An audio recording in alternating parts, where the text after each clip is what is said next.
Yes, now family, I'm all welcome back to another video on Jazza TV. Today we're going to talk predictions, the big fight tonight, Anto Cacace versus Josh Warrington, what my opinions are, and my prediction on the fight. The fight originally was going to be for the IBF and IBO world titles, and IBF is being taken off the line.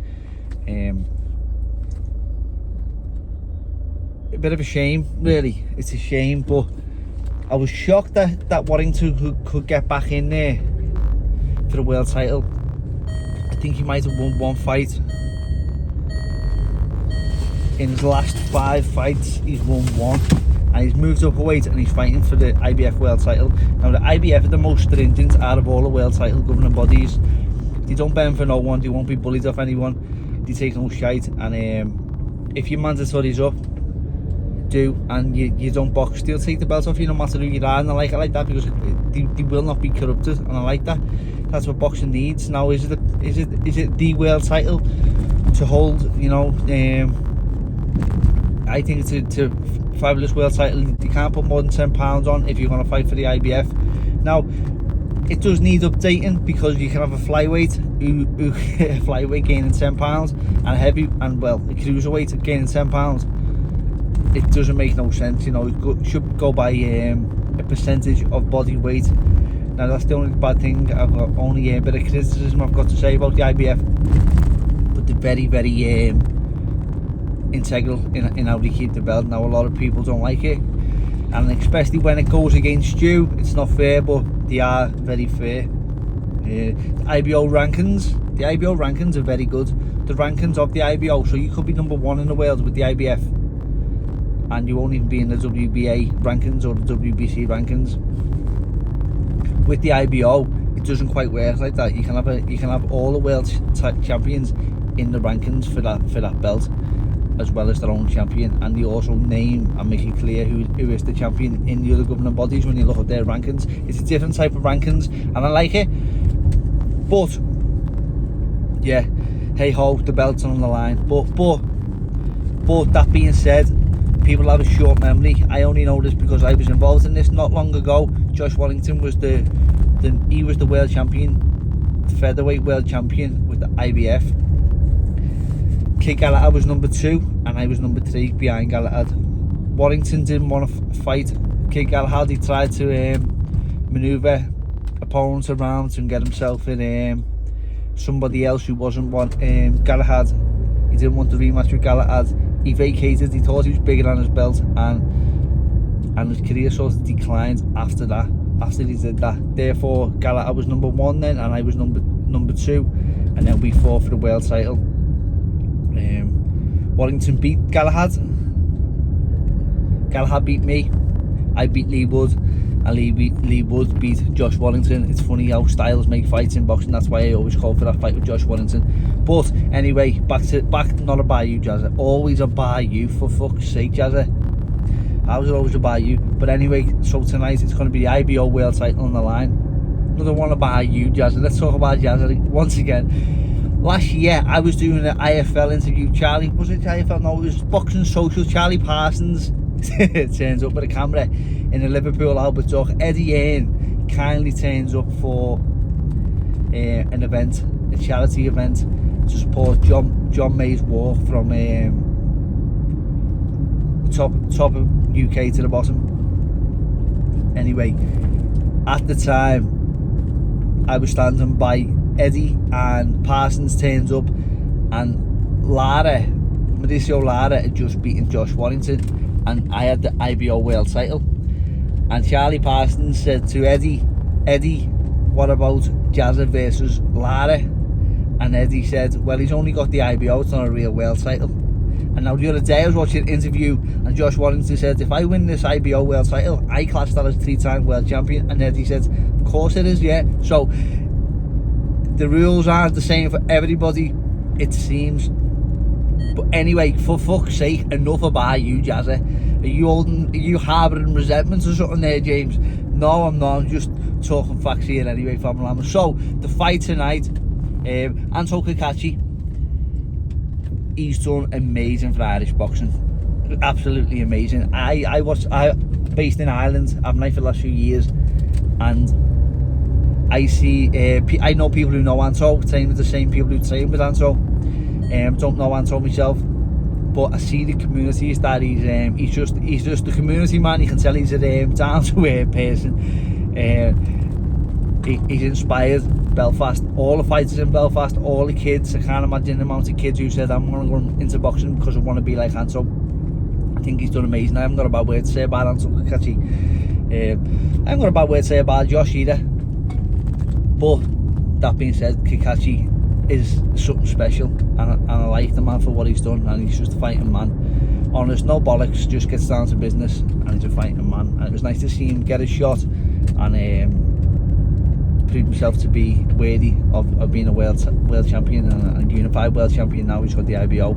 If you class the IBO as a real world title, like many people don't do the, but anyone who's never won a world title, IBO world title, will say it's not a world title. But anybody who would have the chance to fight for a IBO world title and win it, they'd rip your arms off for it. And if they won it, they'd say they were world champion too. The likes of who's had the, let's talk about the names who about it. Klitschko,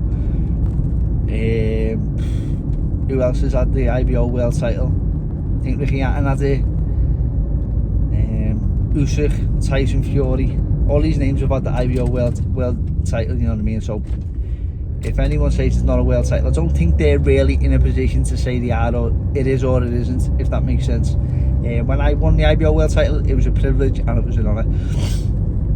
So anyway, the fight, tactics wise, coming into form, let's talk about the form that both fighters are going into. Now, Cacace's obviously coming into the form of his life. Warrington has never been, I can imagine, in worse form in his life. How will the fight go? How will the fight play out? I think mentally, Cacace knows he's the weight above Warrington, depending on how he makes the weight. The IBF isn't on the line, so therefore it doesn't have the £10 weight restriction limit. That's going to be pushed on him by the IBF title. That'll go in his favour. That'll be handy for him.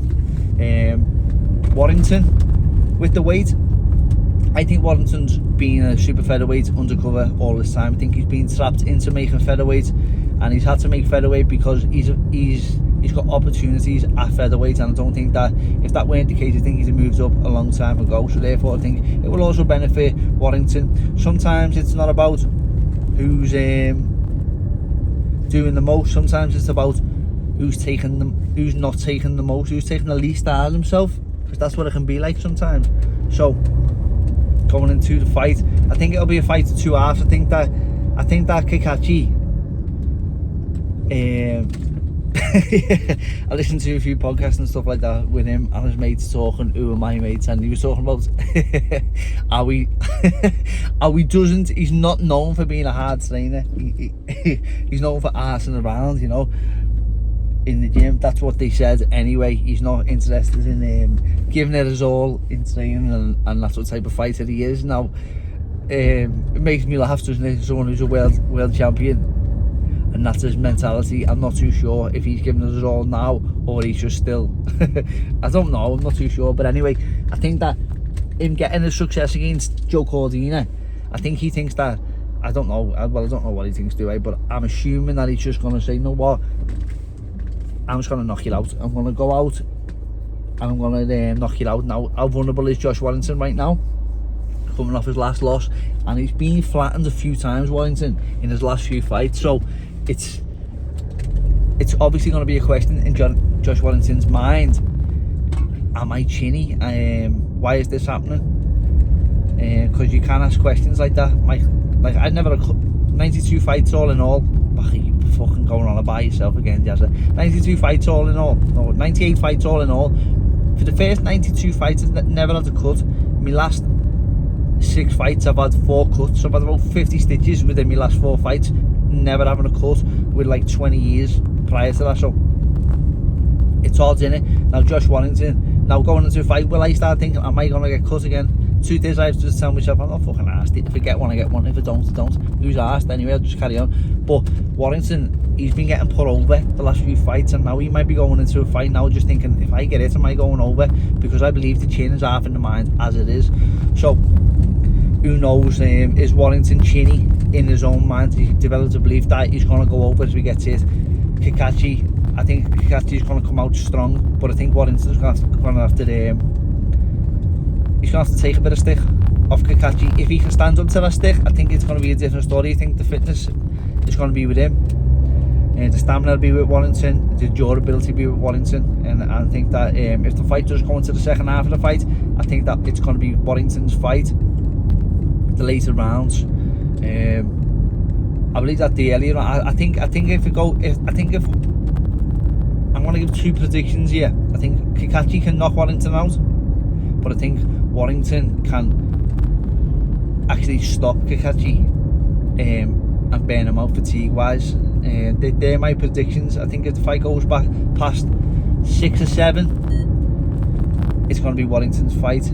If the fight doesn't, I think that obviously one man's being knocked out on you, but I think that Cacace can stop Warrington early on. Now, not both fellas apparently can punch hard. A lot of fighters talk about how hard he can punch. He hasn't got a lot of knockouts on his record, neither Josh Warrington.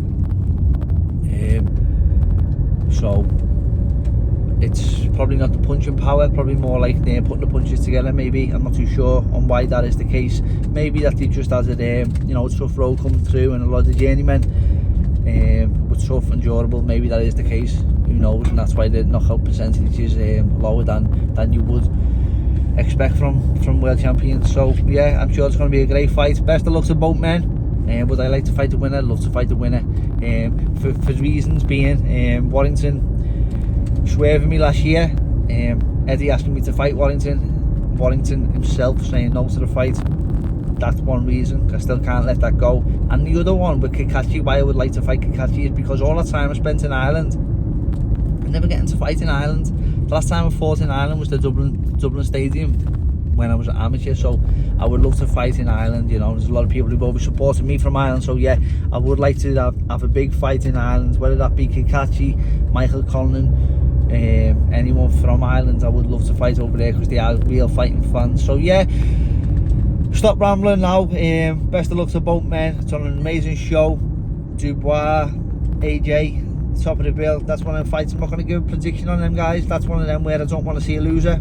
I like both fighters. I think they're both brilliant champions, and like Britain always produces good heavyweights, doesn't it? We've got Tyson Fury as well there. We'd love to see Tyson Fury fight either of them lads, but yeah, British boxing's flying, and we have got our heavyweights to thank, especially AJ and Tyson Fury, for bringing British boxing home. And it's amazing, it's flying at the minute. Got the Riyadh season coming to England, because England is such a great place to be now, and the promoters have done a great job. Seeing the alliance with the promoters is just fantastic. Boxing's in a fantastic place, and it's good to see. Yeah, but thank you for watching. Please like, subscribe, and leave a comment. Have a nice day, Family Amo.